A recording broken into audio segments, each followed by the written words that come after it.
자, 혹시 모를 구멍을 메우는 것은 물론 고등 대신 수능까지 커버하는 완전 학습 프로그래머. 이번 강의는 목적격 관계대명사입니다.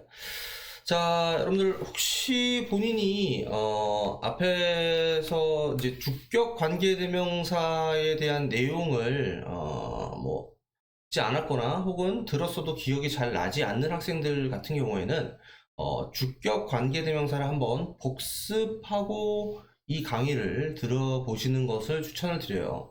여러분들 선글라스 TV 들어가시면 자 재생 목록에서 영문법 목차별이라고 이제 카테고리가 있어요. 그래서 그 영문법 목차별로 들어가 보시면 주격 관계대명사 항목이 있습니다. 거기서 한번 주격 관계대명사를 복습을 하고 넘어오시면 여러분들이 요 편 강의를 듣는데 훨씬 더 이해에 있어서 도움을 받으실 수 있어요.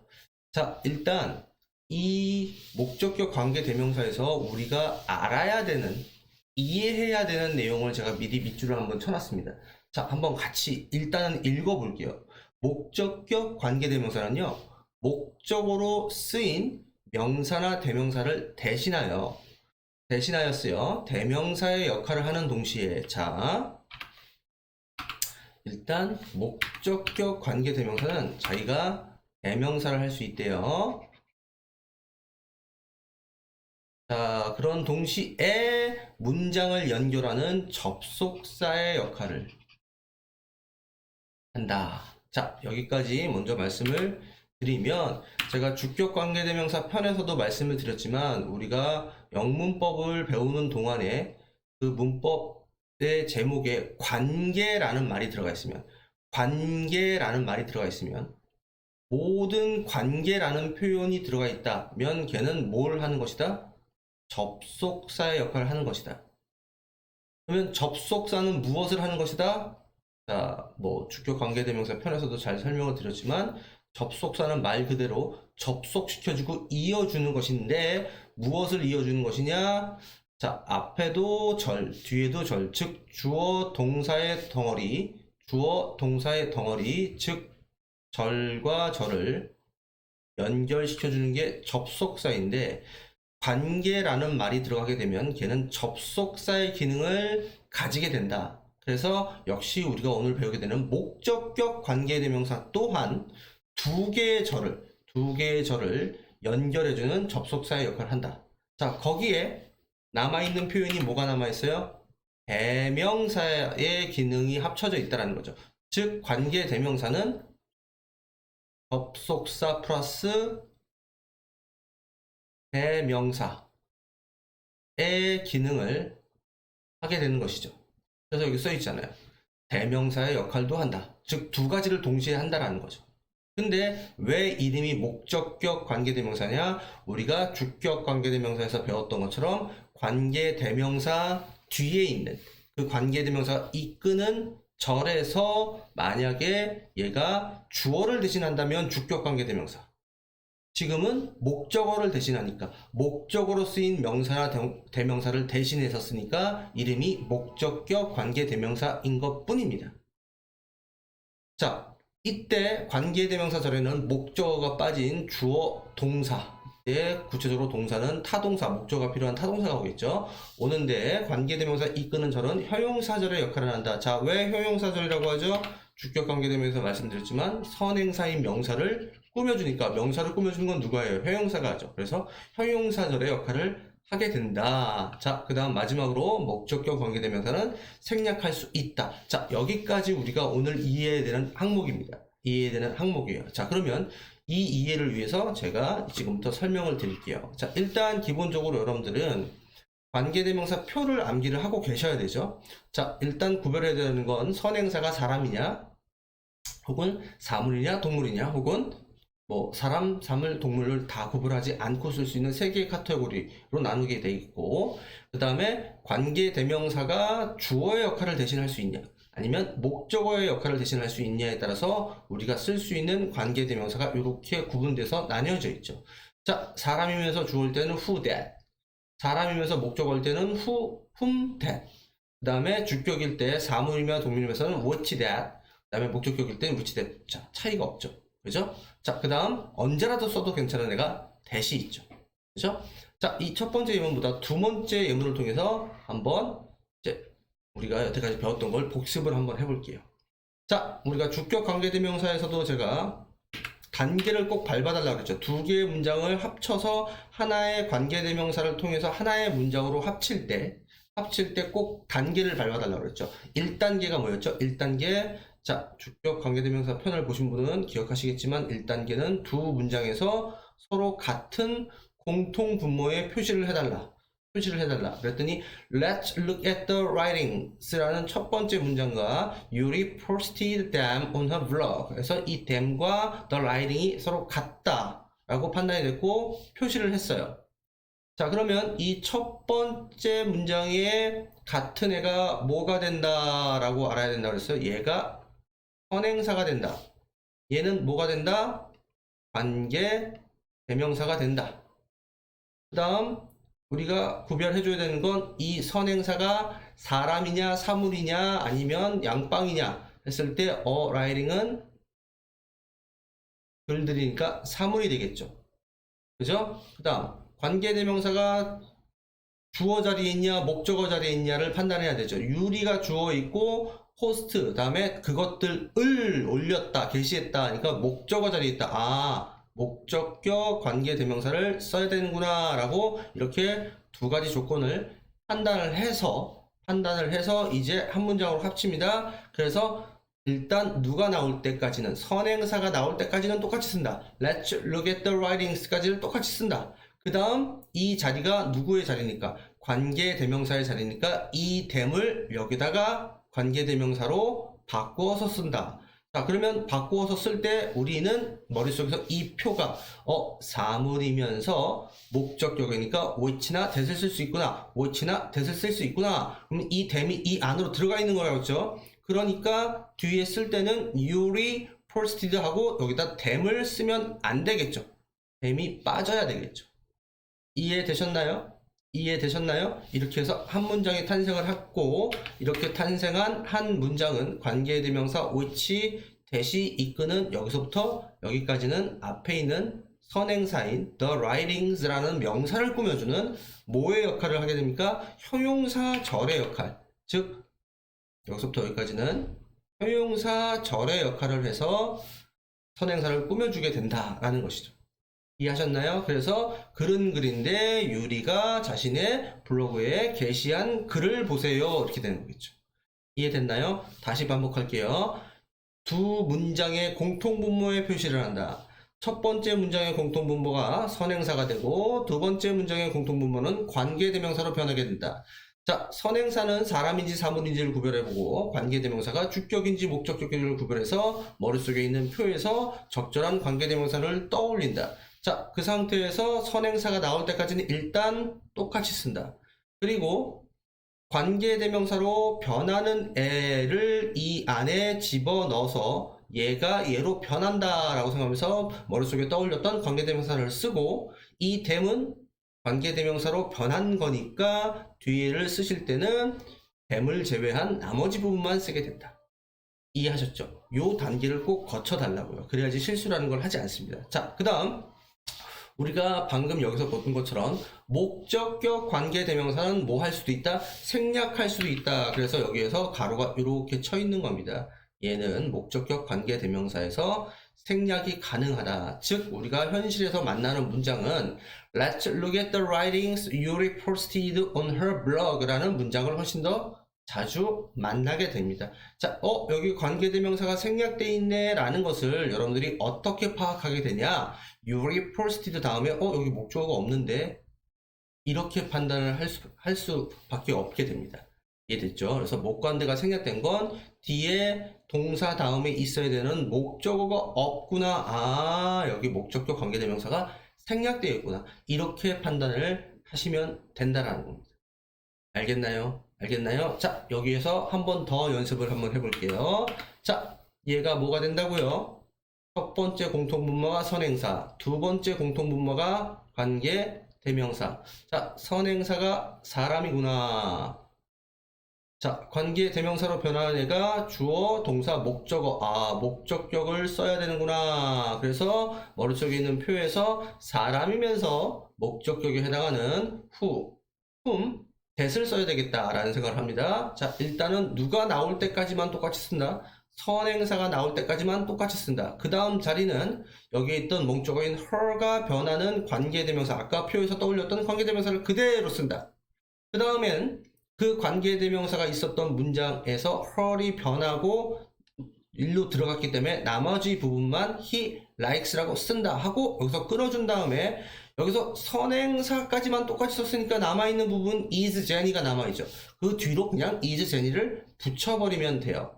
자, 지금 첫 번째 문장과 두 번째 문장의 차이점은 뭐냐면 두 번째 문장은 선행사가 첫 번째 문장의 끝부분이어서 이 관계대명사 절이 그냥 뒤로 붙어버리고 마침표를 찍어버렸으면 돼요. 자, 근데 이 첫 번째 예문은 선행사가 문장의 맨 앞대가리에 있게 됩니다. 그래서 관계대명사가 중간에 들어가고 그 다음에 또 앞문장에서 남아있는 게 있어서 뒤로 또 따라붙는 이런 약간 복잡한 구조가 돼요. 그래서 여러분들이 요게 조금 어렵다, 어디에서 끊어서 붙여야 되는 게 어렵다 그러면 동사, 첫 번째 동사, 두 번째 동사 이렇게 있잖아요. 무조건 두 번째 동사 앞에서 한번 크게 끊어지는 느낌이 있다라는 것을 구문적으로 의식을 해주시면 됩니다. 알겠나요? 그래서 얘도 지금 관계대명사가 이끄는 여기서부터 여기까지, 즉 관계대명사가 여기서부터 여기까지요. 두 번째 동사 앞에까지 만들어진 덩어리라는 걸 아시고, 아, 얘가 지금 선행사인 그거를 꾸며주는 뭐의 역할을 한다? 아, 너 형용사인데 절의 역할을 하는구나. 이렇게 의식을 하시면 된다는 거예요. 그래서 그가 좋아하는 그 소녀는까지가 주어였던 거죠. 는 제니야. 이렇게 되는 것이죠. 자, 역시 목적격 관계대명사는 뭐가 가능하다? 생략이 가능하다. 여기에 목적어가 빠져있네. 즉 얘가 보이지 않다 하더라도 he likes 다음에 목적어가 없구나. 아, 그럼 여기 목적격 관계대명사가 있었구나. 이렇게 판단을 할 수밖에 없다. 알겠습니까? 자, 그 다음 요 예문 보시겠습니다. 자, 여기는 별 표시를 좀 해주세요. 자, 똑같이 가볼게요. 일단 this is the place. I hid는 이제 hide, 숨기다, 감추다의 과거형이죠. I hid the key in the place. 나는 그 장소에 열쇠를 숨겼다. 자, 그럼 공통분모가 the place와 the place예요. 자, 이 상태에서 얘가 뭐가 됩니까? 바로 선행사가 되죠. 얘는 뭐가 됩니까? 관계 대명사가 되죠. 그죠? 자, 선행사가 장소라는 사물이네요. 그죠? 그 다음 이 관계 대명사는 주격일까요? 목적격일까요? 자, 여기에서 대답을 못하는 학생들이 있어요. 이 문법 실력이 좀 부족한 학생이겠죠. 자, 앞에 바로 뭐가 있어요? 전치사가 있죠. 제가 예전 정규 수업 때도 그렇고 이 문법 강의에서도 여러 번 말씀드렸지만 우리가 영어 문법 시간에 목적어라고 부르는 게 이렇게 보통 오라고 표시하는 목적어라고 부르는 게 두 개가 있다고 말씀드렸어요. 자, 타동사, 즉 삼형식 동사, 사형식 동사, 오형식 동사 다음에 오는 그 목적어, 이거는 여러분들이 많이 안단 말이에요. 많이 알아요. 자, 근데 목적어가 두 개다. 뭐가 두 개냐? 바로 우리가 영어에서 전치사 다음엔 반드시 그 뒤에 명사라는 품사를 써줘야 되는데 이 명사가 바로 전치사의 목적어이다. 얘가 전치사의 목적어. 그럼 얘는 뭘까요? 타동사의 목적어가 되겠죠. 타동사의 목적어. 즉 영어의 목적어는 전치사의 목적어와 타동사의 목적어 두 가지가 있는 거예요. 그러니까 우리가 흔히 얘기하는 전명구 그런 말 많이 들어봤죠. 그러니까 전치사 플러스 명사가 하나의 세트로 돌아다니게 되는 걸 전명구라고 얘기를 하는데 그 명사가 사실은 전치사의 목적어였던 겁니다. 그래서 제가 이제 수업 시간에 이런 말 자주 드렸었잖아요. 야, 나를 위해를 영어로 하면은 for I라고 쓰냐, for my라고 쓰냐, for me라고 쓰냐. 그러면 여러분들 너무나도 자연스럽게 선생님 for me잖아요. 당연히. 이거 아니고 이거 아니잖아요. 뭐가 증명이 되는 거예요? 전치사 다음에 나오는 명사는 주격도 아니고 소유격도 아니고 목적격을 써야 된다는 건 목적을 한 얘기입니다. 얘가 목적을 한 얘기예요. 무슨 말인지 알겠죠? 그러면 이 전치사 다음에 있는 이 명사는 이 전치사의 뭐예요? 목적어입니다. 그러면 얘는 당연히 무슨 격을 여기다 써야 되는 거예요? 목적격을 써야 되는 거겠죠. 목적격을 써야 되는 거죠. 그러면 우리는 사물의 목적격에 해당하는 what이나 that을 활용해서 얘로 바꿔서 여기다 써주면 되죠. 그러면 선행사가 나올 때까지 똑같이 쓰라고 그랬으니까 this is the place까지 똑같이 썼어요. 그 다음 the place를 관계대명사, 목적격 관계대명사로 바꿔서 여기다 what이나 that을 썼어요. 자, 얘가 이 안으로 들어갔으니까 문장의 나머지 부분에는 the place를 뺀 I hit the key까지 하고 key in까지 하고 마침표를 여기다 찍어버렸어요. 찍어버렸습니다. 이해하셨어요? 자, 이 상태에서는 이 목적격 관계대명사인 which나 that이 뭐가 가능하냐? 생략이 가능해요. 앞에 배운 것처럼 생략 가능합니다. 자, 근데 여러분들이 봐도 이렇게 전치사 in으로 끝나면 문장이 좀 어색해 보이지 않나요?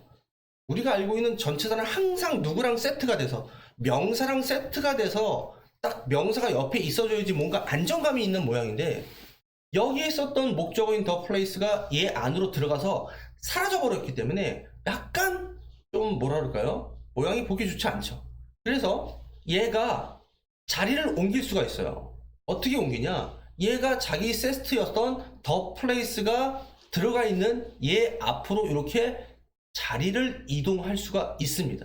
그래서 뒤에 있던 애가 이렇게 와요. 이렇게 올 수 있어요. 자, 근데 여기서 아주 중요한 게 있어요. 그래서 제가 별 표시를 드렸던 건데 이렇게 옮겼을 때는 절대 관계대명사 that은 쓰면 안 됩니다.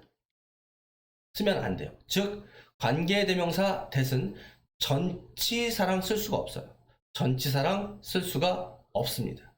알겠나요? 자, 밑에서도 나오는데 전치사 바로 뒤에 관계대명사는 that도 안 되고 who도 쓸 수 없다. 자, 얘는 미리 형광펜 표시를 좀 해놓을게요.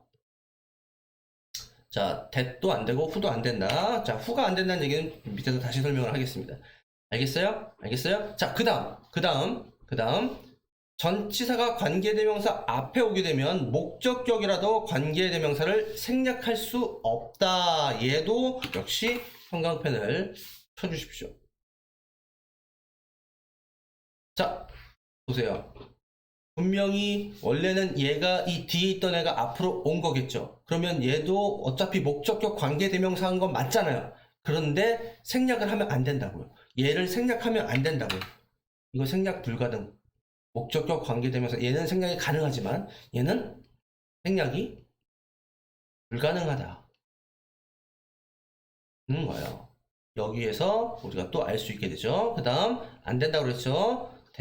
전치사 다음에 관계대명사 that은 분명히 안 된다고 했습니다.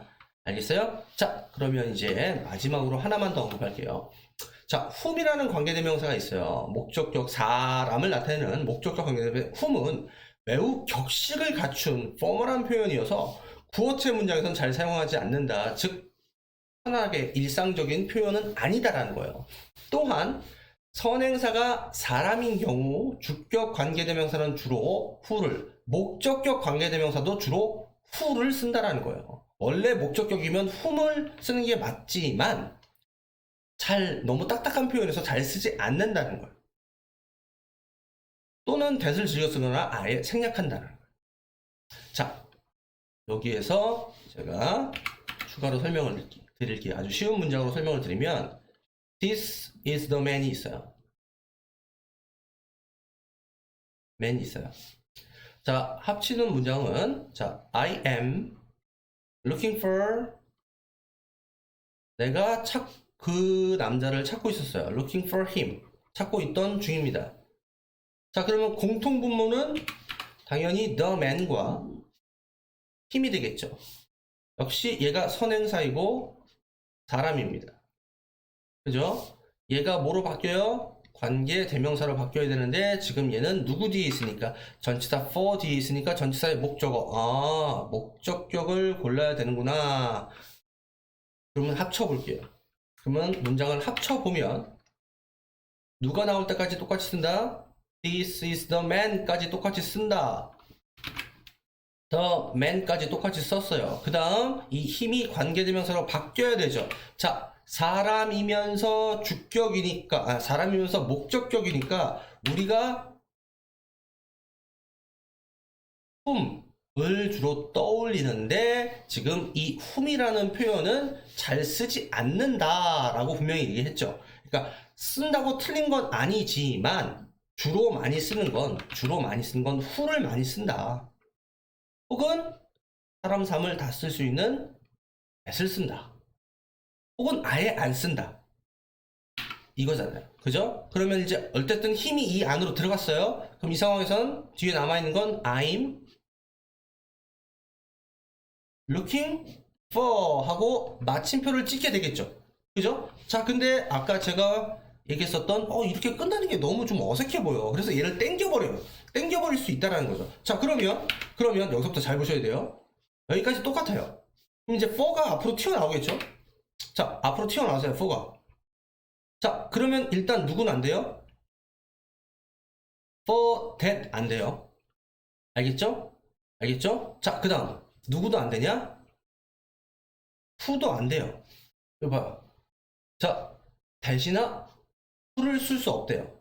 자, 그러면 얘가 됐을 때 얘도 안 되고 얘도 안 되고 그럼 유일하게 남아있는 카드는 뭐밖에 안 남아있냐? whom은 돼요. for whom은 됩니다. 얘는 돼요. 알겠어요?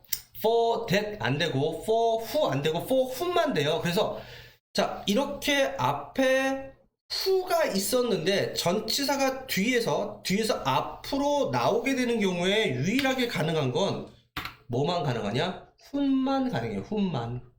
for whom만 가능합니다. 그리고 뒤에는 어떻게 되는 거예요? I am looking 하고 진표가 찍히게 되는 겁니다. 아셨어요? 자, 여기까지 이해를 하셨으면 여러분들 목적격 관계대명사를 완벽하게 다 자기 걸로 만들었다 볼 수 있습니다. 자, 오른쪽에 있는 페이지, 노트 페이지를 활용해서 철저하게 복습 부탁드립니다. 자, 혹시 모를 구멍을 메우는 것은 물론 고등 대신 수능까지 커버하는 완전 학습 프로그래머. 자, 이번 강의는 접속사 so that입니다. 자, 여러분들 접속사 so that 많이 들어보셨죠? 자, 뭐 간단하면서도 의외로 시험에 나오는 포인트가 많은 그러한 접속사이기 때문에 여러분들이 수업을 좀 꼼꼼하게 들어주시길 바랍니다. 자, 일단 모양을 한번 볼게요. 자, 여기서 이제 부사에 해당하는 so라는 표현이 먼저 나오고, 그 다음에 그 뒤로 형용사 부사가 나와요. 형용사 부사. 그 다음에 that이라는 접속사가 이렇게 존재를 하게 되죠. 그래서 이 so는 뭐 매우, 뭐 너무, 뭐 이런 표현이죠. 그래서 너무 형용사나 부사입니다. 그러니까 이 so가 뒤에 있는 형용사 부사를 꾸며주는 그런 상황이죠. 그래서 너무 띠리리해요. 그 다음에 that 이하가 이제 그래서 이러합니다 라고 얘기를 하는 그런 부분이에요. 그래서 여러분들이 so 띠리리 that 정확히 얘기하면 so 형부 that이 되겠죠. 그래서 이 that을 기준으로 요 앞에 쪽이 원인이 되고 그 다음에 that 이하는 그 원인에 대한 결과를 나타내 줍니다. 그래서 여기 해석도 매우 너무해서 매우 뭐뭐해서 데디아가 결과적으로 띠리리 합니다 라고 해석을 합니다. 자, 한번 예문을 읽어보면 The child was so happy. 자, 그 아이는 너무 행복했어요. 그러니까 여기까지가 뭐예요? 원인이라는 거예요. 그래서 that 이하가 결과인데 그래서 he jumped for joy. 너무 기뻐서 팔짝팔짝 뛰었다 이렇게 얘기하는 거죠. 이해되셨나요? 자, 두 번째 문도 한번 볼게요. I studied so hard. 나는 열심히 공부했어요. 열심히 공부한 게 원인입니다. 이렇게 공부를 했더니 그 결과 어떠냐? I could pass the test. 나는요, 그 시험에 합격할 수 있었습니다. 이해되셨죠? 그래서 so 형부 that 앞에까지가 원인, that 뒤가 결과. 한국말로는 매우 뭐뭐해서 그 결과적으로 띠리리 합니다. 이렇게 얘기하죠. 그죠? 자, 근데 여러분들 조금 영어 공부 많이 하신 분들은 이 so하고 대시 지금처럼 이렇게 형용사 부사로 so하고 대시 떨어져 있는 경우도 있지만 이렇게 so 대시 붙어 있는 접속사도 있죠. 요거와 구분하는 문제가 시험에 자주 나오죠. 이렇게 so 대시 붙어 있으면, 떨어져 있지 않고 붙어 있으면 걔는 여러분들이 너무나 잘 알고 있는 목적의 접속사죠. 목적의 접속사. 그래서 뭐뭐 하기 위해서라는 표현이죠. 뭐뭐 하기 위해서라는 표현입니다. 그래서 선생님이 아주 알아보기 쉽게 여기 나와 있는 이 두 번째 예문을 가지고 뭐뭐 하기 위해서라는 문장으로 바꿔 써 볼게요. 자, 똑같이 I studied 했어요. 그 다음에 so하고 that을 붙여야 되니까 이 hard가 앞으로 빠져나오겠죠. hard. 열심히 공부했어요. 그 다음에 여기에 so that이 붙게 됩니다. 그리고 뒤에 I could pass the test 라고 써볼게요. 그러면 지금 이 문장과 이 문장은 so가 that과 붙어 있느냐 떨어져 있느냐의 차이밖에 없지만 완전히 해석이 달라지죠. 얘는 방금 우리가 했던 것처럼 원인과 결과 너무 열심히 공부해서 그래서 시험에 통과할 수 있었다라는 표현이 되지만 so하고 that을 붙이니까 너무 열심히 공부했어요. 자, 왜요? 내가 시험에 통과할 수 있도록 하기 위해서요. 뭐뭐 하기 위해서요. 시험에 통과하기 위해서 열심히 공부했어요. 이렇게 된다는 거죠. 완전히 해석이 달라지죠. 그래서 요거를 여러분들이 꼭 알아두셔야 됩니다. 알겠죠? 자, 그 다음 우리가 so 띠리리 that 이라는 접속사 뒤로 만약에 that절에 cannot 뭐뭐 할 수 없다라는 표현이 쓰이게 되면 우리가 알 수 있는 투투 부정사, 이미 알고 있는 투투 부정사, 너무 뭐뭐해서 뭐뭐 할 수 없다라는 표현으로 한국 사람이 보통 많이 번역을 하는 얘에서 얘 또는 얘에서 얘로 문장을 전환하는 요게 이제 주관식 서술형 문제로 상당히 이제 많이 출제가 되죠. 그래서 요것도 한번 지금서부터 차근차근 알아보겠습니다. 자, 예문을 통해서 한번 볼게요. 자, I slept so late. 자, 여기까지가 원인이 된다고 그랬죠? 자, 나 너무 늦게까지 잤대요. 그래서 늦게 잤대요. 늦게 잤어요. 그래서 그 결과 어떠합니까? I couldn't get up early. 일찍 일어날 수 없었대요. 자, 여기서 보니까는 이렇게 부정이 되어 있죠. 그래서 얘를 어떻게 줄였을 수가 있느냐? I slept too late. 자, 이 so를 부정의 의미가 담겨 있는 to에는 부정의 의미가 이제 내포되게 됩니다. 그래서 so를 to로 바꾸는 거예요. 그래서 그러니까 이 to 안에 지금 여기에 있었던 이 not의 느낌이 들어가게 되는 겁니다. 알겠어요? 자, 그래서 I slept too late 이렇게 됩니다. 됐어요? 그 다음에 원본 문장에서는요, 접속사 플러스 주어 동사의 절이 나왔죠.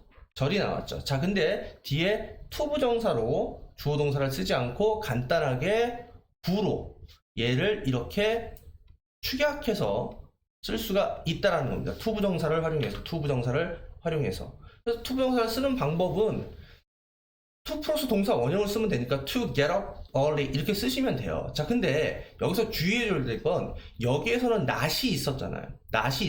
근데 여기다 또 not을 쓰시면 안 돼요. 왜냐면 아까 제가 말씀드렸지만 이미 이 to 안에 부정의 의미, 즉 not의 의미가 내포되어서 들어가기 때문에 자동적으로 들어가기 때문에 여기에다 또 not을 쓰시면 안 된다는 거예요. 그러니까 이 부분에다 not을 이렇게 쓰시면 안 된다는 얘기입니다. 이해하셨죠? 자, 한 문장 더 가볼게요.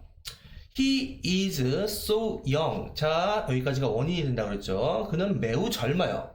자, 그래서 그 결과 he can go to school. 자, 여기서 젊다기보다는 어리다라고 해야 되겠네요. 그래서 그는 아직은 학교에 갈 수가 없대요 라는 부정의 의미. 너무 뭐뭐해서 뭐뭐 할 수 없다. 자, 이렇게 부정의 의미는 뭐로 바꿀 수 있다고요? to 투부정사로 바꿀 수 있다고 그랬죠. 자, 그래서 he is, 자, so를 to로 바꿨습니다.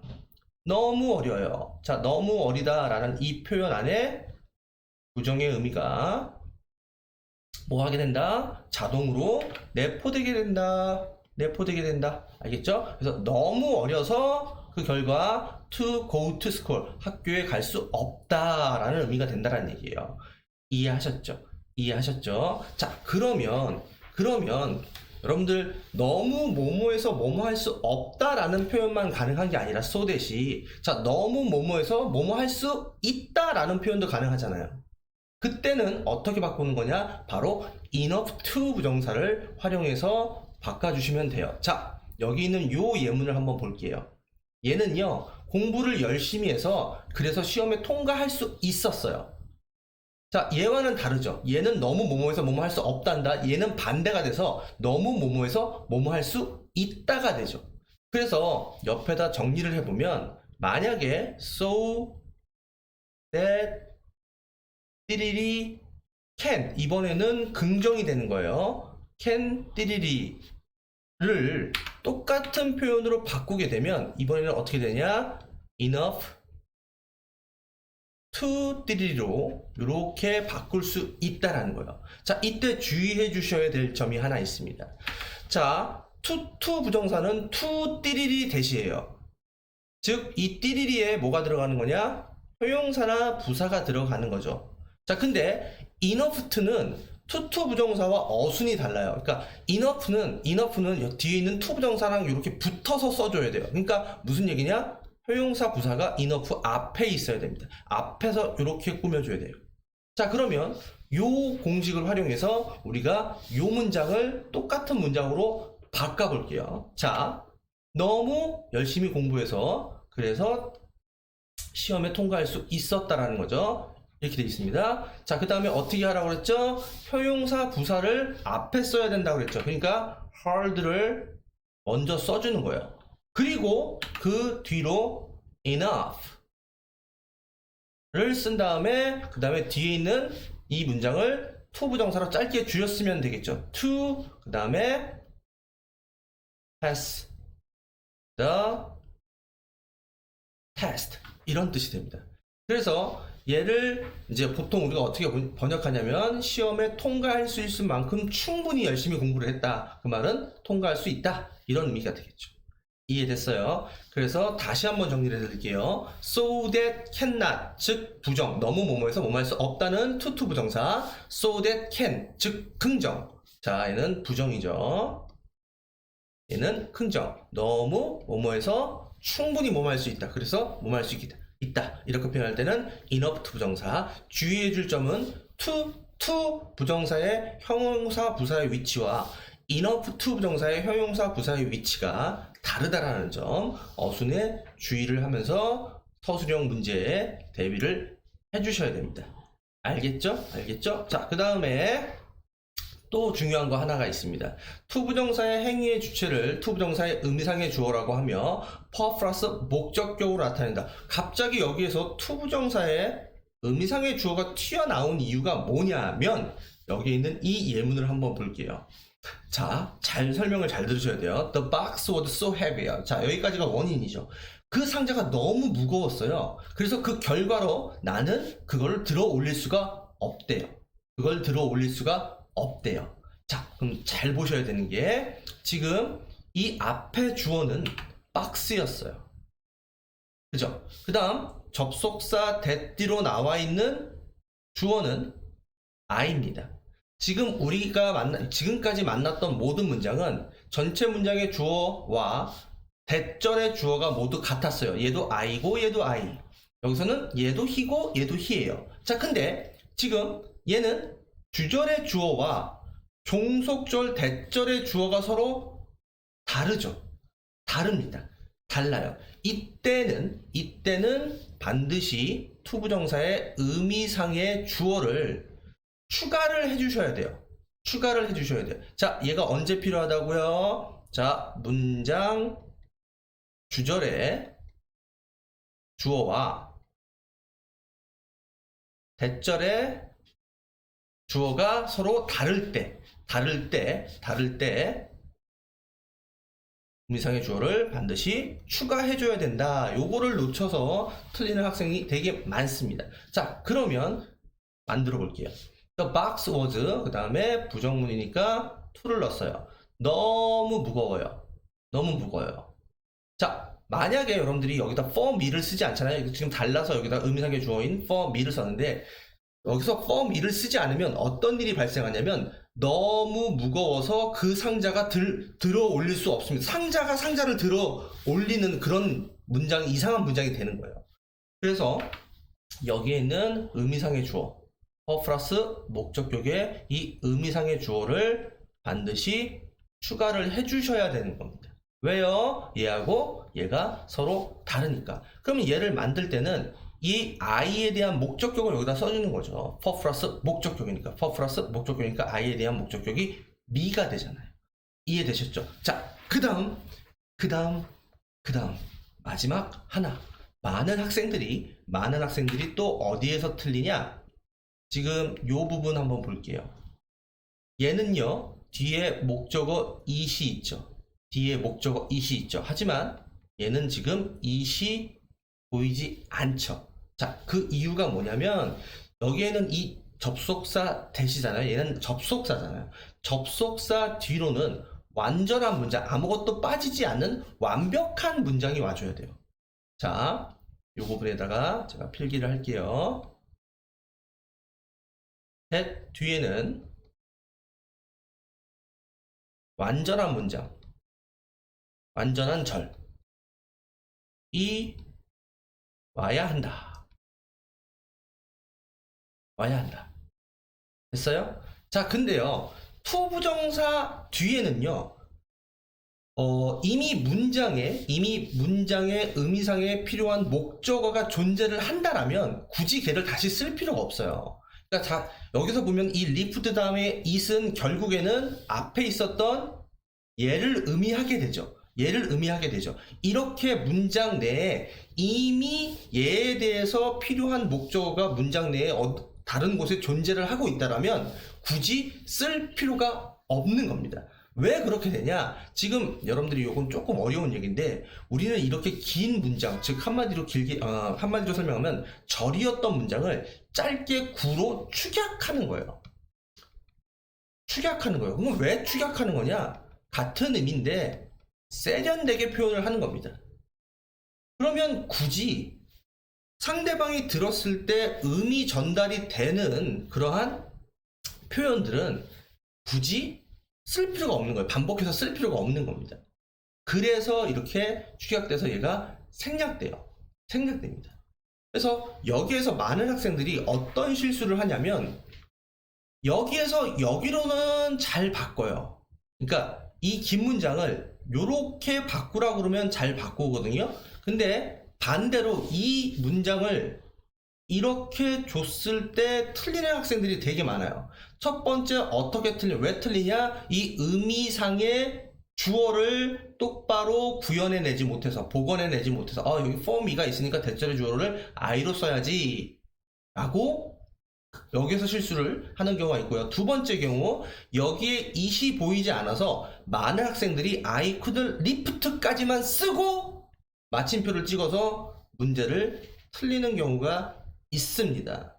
알겠어요? 그래서 실질적으로 고득점 100점을 방지하는 문제로 이 문제가 상당히 많이 출제가 됩니다. 여러분들이 이번에 내신 준비하면서 이거에 관련된 문제를 정말 많이 푸시게 될 건데, 그 많은 문제를 풀면서 실수를 하지 않도록 꼼꼼하게 대비를 해 주십시오. 그 다음 마지막 하나 참고사항으로 하나 말씀을 드릴게요. 우리가 너무 뭐뭐해서 뭐뭐하다라는 그 표현에서 맨 앞에 so를 쓰는 경우를 지금까지 배웠는데, 자, 여기에서는 so 대신에 such를 써야 하는 경우를 말씀을 드리는 거예요. 즉 so that도 so 띠리리 that도 너무 뭐뭐해서고요, such 띠리리 that도 너무 뭐뭐해서요. 근데 차이가 뭐냐? so는 부사예요.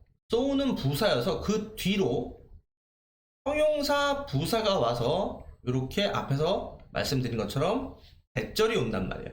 그래서 얘가 뒤에 있는 형용사 부사를 꾸며주는데 서치는 아주 조금 어려운 용어인데 한정사, 그러니까 관사 같은 느낌이에요. 그러니까 한정사이거나 형용사의 역할을 주로 합니다. 그래서 얘하고 얘의 결정적인 차이점은 이 뒤에 여기에 명사가 포진이 되게 됩니다. 명사가 포진이 되게 돼요. 즉 so 뒤로는 뒤에 명사가 오지 않지만 such 뒤로는 뒤에 명사가 와요. 그래서 이 명사가 있으면 such, so가 아니라 such를 써야 된다 정도로 알고 계시면 됩니다. 얘는 그렇게 시험에 많이 나올 가능성이 높지는 않은데요. 이렇게 알고 계시면 되고요. 그 다음에 이제 대한민국 문법책에서는 such, 혁명, 뭐 이렇게 이런 식으로 이제 얘를 공식으로 외우게 하기도 합니다. 자, 근데 이 공식이 사실은 적용될 때가 있고 적용이 안 될 때가 있어요. 왜냐면 여기에 있는 이 명사가 예를 들면 추상 명사여서 뭐 물질 명사나 이런 걸로 셀 수 없는 명사면 여기 있는 이 어가 붙을 수가 없죠. 왜냐면 관사 어는 셀 수 있는 거에 붙이는 거잖아요. 그리고 만약에 여기 있는 명사가 복수형이다. 그러면 이 어가 쓸 수가 없잖아요. 복수명사의 관사 어를 쓸 수는 없잖아요. 무슨 말인지 알겠죠? 그래서 얘를 공식대로 외웠다고 해서 그 공식과 똑같은 문장을 만날 수가 없기 때문에 저는 공식을 외우기보다는 such가 있을 때는 뒤에 명사가 나온다. so를 쓸 때는 뒤에 명사가 나오지 않는다. 이렇게 구별을 하시는 게 좋다라고 말씀을 드리는 거예요. 자, 그러면 여기에 있는 이 마지막 문장을 한번 같이 읽어보면 It was such a funny video. 여기까지가 원인이에요. 자, 그것은요 너무 재미있는 그런 비디오여서요 그 결과 I watched it again. 나는 그걸 다시 봤습니다. 이렇게 되는 거예요. 똑같이 원인과 결과는 똑같습니다. 알겠나요? 자, 여러분들 이 강의 시간 나실 때 빠른 배속으로 2번, 3번 들으시면서 시험 포인트들 놓치지 않고 자기 걸로 만들 수 있도록 그렇게 공부해 주십시오. 수고하셨습니다.